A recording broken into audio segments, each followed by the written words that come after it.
Sunday, ये नाम सुन के कितना आराम सा लगता है ना। पर क्या आपने कभी सोचा है कि ये हफ्ते का सिर्फ एक दिन आखिर इतना खास क्यों है? आइए इसके पीछे की कहानी को समझते हैं। हजारों साल पहले रोमन साम्राज्य में सूर्य को लोग भगवान मानते थे, क्योंकि सूर्य उन्हें रोशनी देता था, ऊर्जा देता था और जीवन देता था। उन्होंने इस दिन का नाम डे ऑफ द सन के नाम से रखा। यह सिर्फ एक पूजा नहीं थी, यह एक कृतज्ञता थी। इंसान हमेशा उसी के सामने झुकता है जिससे उसे जीवन मिलता है। फिर पहली सदी में एक ऐसी घटना हुई जिससे इतिहास की दिशा बदल गई। कहा जाता है कि जीसस क्राइस्ट की मृत्यु के बाद रविवार की सुबह फिर जीवित हुए।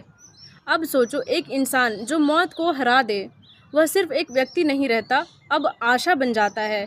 डरे हुए लोगों को एक नया विश्वास मिला कि अंत सच में अंत नहीं है, और इसी विश्वास में लोग हर रविवार को इकट्ठा होने लगे और प्रार्थना करने लगे।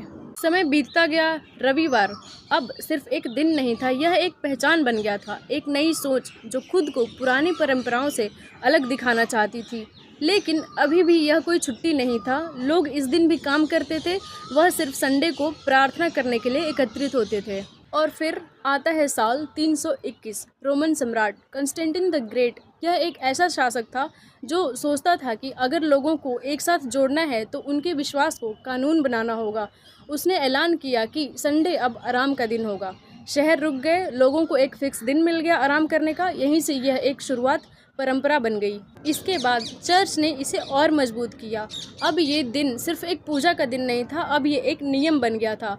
लेकिन यहाँ पर एक और सच है कि हमारा दिमाग, हमारा शरीर लगातार काम करने के लिए नहीं बना है। हफ्ते में एक दिन का आराम हमें फिर से जिंदा कर देता है। अगली बार जब भी तुम संडे को आराम करो तो ये याद रखना कि तुम सिर्फ एक छुट्टी नहीं मना रहे हो, तुम उस कहानी का हिस्सा हो जो शुरू हुई सूर्य की पूजा से और बदली एक चमत्कारी घटना से और स्थायी बनी एक सम्राट के फैसले से। अगर तुमने कुछ नया सीखा तो मेरे चैनल को सब्सक्राइब ज़रूर करना। संडे, ये नाम सुन के कितना आराम सा लगता है ना। पर क्या आपने कभी सोचा है कि ये हफ्ते का सिर्फ एक दिन आखिर इतना खास क्यों है? आइए इसके पीछे की कहानी को समझते हैं।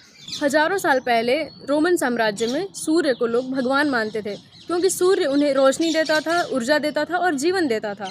उन्होंने इस दिन का नाम डे ऑफ द सन के नाम से रखा। यह सिर्फ एक पूजा नहीं थी, यह एक कृतज्ञता थी। इंसान हमेशा उसी के सामने झुकता है जिससे उसे जीवन मिलता है। फिर पहली सदी में एक ऐसी घटना हुई जिससे इतिहास की दिशा बदल गई। कहा जाता है कि जीसस क्राइस्ट की मृत्यु के बाद रविवार की सुबह फिर जीवित हुए।